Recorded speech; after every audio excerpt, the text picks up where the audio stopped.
Morning students. अभी तक आप लोगों ने संधि के अंतर्गत स्वर संधि और उसके भेद, जिसमें आप लोगों ने दीर्घ संधि, गुण संधि और वृद्धि संधि के बारे में अध्ययन किया। आज हम लोग यण संधि और अयाज संधि के बारे में जानकारी प्राप्त करेंगे। तो आइए देखते हैं यण संधि। यण संधि सूत्र है इको यणचि,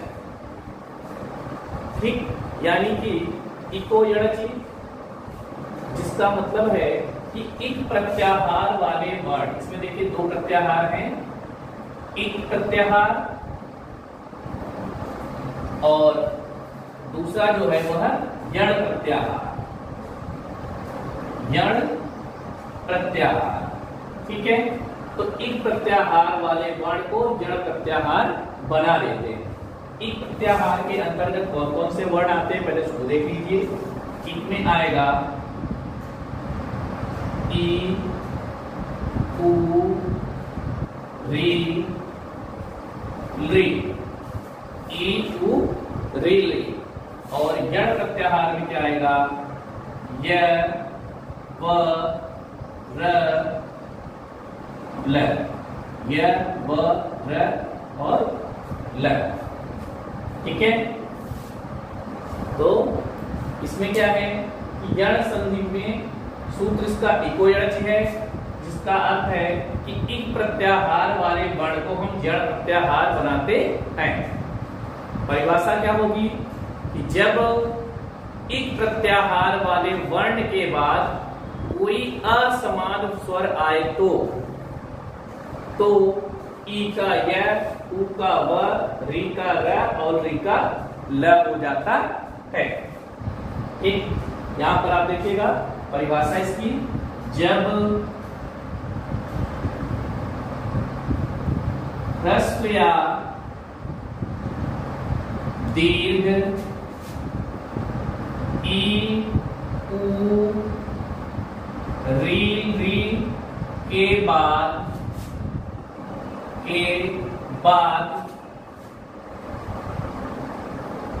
कोई असमान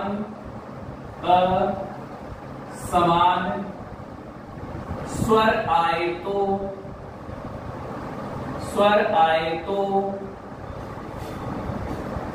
ई का य, उ का व, री का र और री का ल हो जाता है। क्लियर? यानी कि जब ह्रस्व या दीर्घ ई, उ, री के बाद कोई असमान स्वर आए, ध्यान दीजिए यहाँ पे असमान स्वर आए तो ई का य, उ का व, री का र और री का ल हो जाता है। ठीक है, यानी कि ई, उ, री के बाद यदि असमान स्वर आता है तो ई का य, उ का व, री का र और री का ल हो जाता है। जैसे यहां पर देखिए आप लोग, जैसे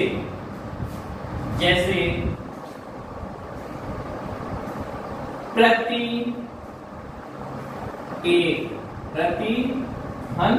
एक, ठीक है, प्रतिधन एक।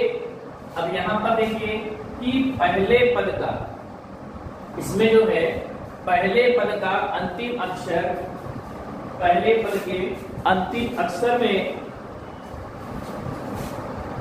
क्या है? ई, उ, री में से कोई है कि नहीं? इक प्रत्याहार वाले वर्ण है कि नहीं? हम देखते हैं। हमने क्या किया? त का वर्ण विच्छेद किया और यहाँ पर आया ई, ठीक है। ई, उसके बाद नियम के अनुसार ई के बाद यदि कोई असमान स्वर आए तो यहाँ पर असमान स्वर क्या है? ए। असमान स्वर आता है तो ई परिवर्तित हो जाएगा या में, ई का या हो जाएगा, ठीक है। और इसे हम जोड़ करके लिख देंगे तो बन जाएगा प्रत्येक। ओके, इसमें क्या है कि ई के बाद यदि कोई असमान स्वर आता है तो ई बदल जाता है या में। बाकी इसी प्रकार से हम लोग इसे जोड़कर लिख देते हैं। आगे देखिए,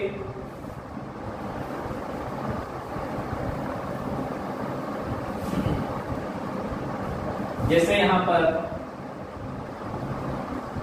सु आगत, सु धन आगत, यहां पर देखिए तो पहले पद में क्या है, उ होना चाहिए। तो यहाँ पर हमने क्या किया, इसका वर्ण विच्छेद किया, यहाँ स आया, अलग लगा और यहाँ पर उ मिल गया, यानी एक प्रत्याहार वाले वर्ण हैं। तो यदि उ के बाद कोई यहाँ पर देखिए असमान स्वर है, असमान स्वर आए तो उ का व हो जाता है और इसे हम जोड़ करके लिख देंगे, क्या हो जाएगा, स्वागत। ओके, क्या है, उ के उ किसमें परिवर्तित होता है, वा में, ठीक है। ई या में, उ वा में, तो यहाँ पर उ के बाद असमान स्वर था, इसलिए उ जो है वा में परिवर्तित हो जाएगा। ओके, आगे देखिए एग्जांपल,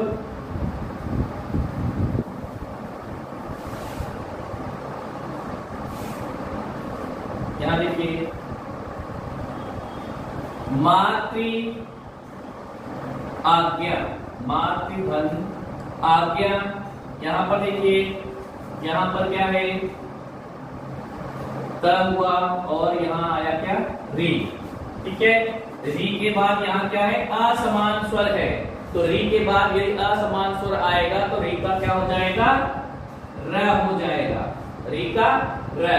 और इस प्रकार से हम इसे जोड़ कर लिख देंगे, क्या बन जाएगा, मात्राज्ञा। क्या हो गया, मात्राज्ञा, ठीक है।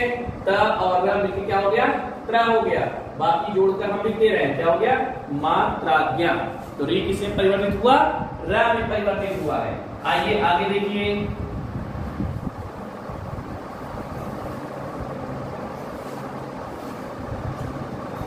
री आकृति, री धन आकृति, यहाँ पर देखिए री के बाद यहाँ पर री है और यहाँ असमान स्वर है, तो री के बाद यदि असमान स्वर आएगा तो री परिवर्तित हो जाएगा ला में। और इस प्रकार से इसे हम जोड़कर लिखेंगे तो क्या बन जाएगा, लाकृति, लाकृति। क्लियर। तो यहाँ पर आप लोगों ने यण संधि और उसके उदाहरण देखे। एक बार पुनः मैं इसके नियम को बता देता हूं कि जब ह्रस्व या दीर्घ ई, उ, री के बाद कोई असमान स्वर आए तो ई का य, उ का व, री का र और री का ल हो जाता है। जैसे प्रति धन एक बराबर प्रत्येक, सु धन आगत बराबर स्वागत। उसी प्रकार से मातृ धन आज्ञा बराबर मात्राज्ञा, री धन आकृति बराबर लाकृति। तो प्यारे बच्चों, यह आप लोगों ने यण संधि देखा। आइए अब हम लोग अगली जो संधि है अयाज संधि, उसके बारे में जानकारी प्राप्त करते हैं। अयादि संधि सूत्र है एचो ऐ वायाव, अर्थात एच प्रत्याहार वाले वर्ण, यहाँ पर देखिए एच प्रत्याहार वाले वर्ण को हैं तो आता है, उसके बाद कोई असमान स्वर आए तो एच प्रत्याहार वाले वर्ण के बाद कोई असमान स्वर आता है तो ए का यहाँ पर देखिए अ, ये इस तरह से जो अवग्रह दिखा है यह, इसको हम लोग अ पढ़ते हैं। क्या पढ़ते हैं, अ। तो यहाँ पर देखिए अय, ठीक है, अय। फिर यहाँ पर देखिए य में अ है और यहाँ पर व है, तो इसको मिलाकर क्या हो गया, अब। यहाँ पर देखिए एच प्रत्याहार हो गया, यहाँ पर देखिए क्या हो गया, अय, और यहां से मिला के देखिए अब यहाँ पर देखिए आ की मात्रा है और यहाँ यह है, तो क्या हो जाएगा आय, और फिर यहाँ पर आ की मात्रा और वह है, और हो जाएगा क्या आ। ठीक है, कैसे? इस प्रत्याहार वाले स्वर के बाद यदि असमान स्वर आता है तो ए का अय, ओ का अव,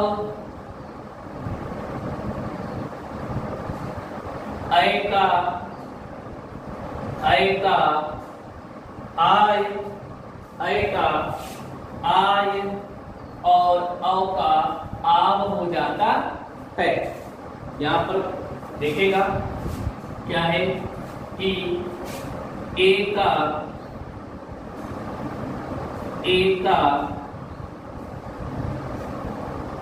अय, ओ का अब, अय का आय, औ का आव हो जाता है। ठीक है, इस प्रत्याहार वाले वर्ण के अंतर्गत कौन कौन से वर्ण आते हैं? ए, ओ, अय, औ। ठीक, और यह जो नियम क्या कहता है, यदि ए, ओ, अय, औ के बाद कोई असमान स्वर आए तो ए का अय, ओ का अब, अय का आय, औ का आव हो जाता है। परिभाषा देखिए यहां पर, जब ए, अय, ओ, औ के बाद कोई असमान स्वर आए तो ए का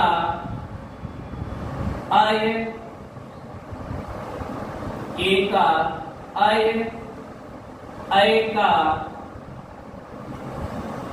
आय, ओ का अब और औ का आव हो जाता है। औ का आव हो जाता है।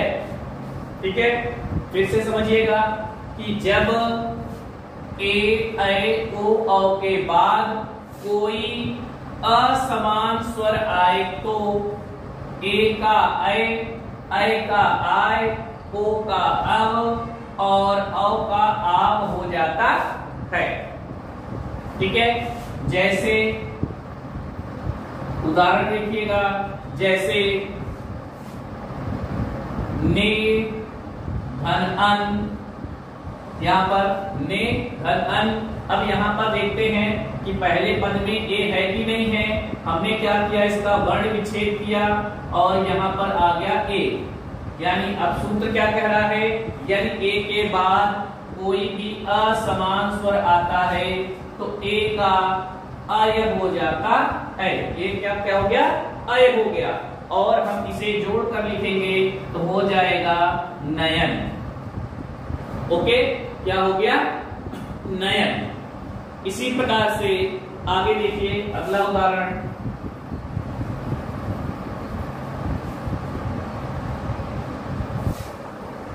फिर है नए धन अक। यहां पर क्या है, अय आ रहा है न, और इसमें क्या है, अय है, और इसके बाद असमान स्वर आता है। अय के बाद यदि असमान स्वर आएगा तो अय का आय हो जाता है। अय का क्या हो जाएगा, आय हो जाएगा। तो यहां पर क्या हो गया, आय हो गया, और जब हमने इसको जोड़ करके लिखा तो हो गया नायक। क्या हो गया, नायक। इसी प्रकार से अगला उदाहरण देखते हैं हम लोग। अगला उदाहरण है तो धन अन, यहाँ पर देखिए ओ है, क्या है, ओ है, प हलंत लगाया, यहाँ आ गया ओ। और सूत्र कह रहा है यदि ओ के बाद असमान स्वर आता है तो ओ का अव हो जाता है। ओ का क्या हो गया, अव हो गया। और हम इसे जोड़कर लिख देंगे तो बन जाएगा पवन। ओके, इसी प्रकार से एक और उदाहरण हम लोग देखते हैं।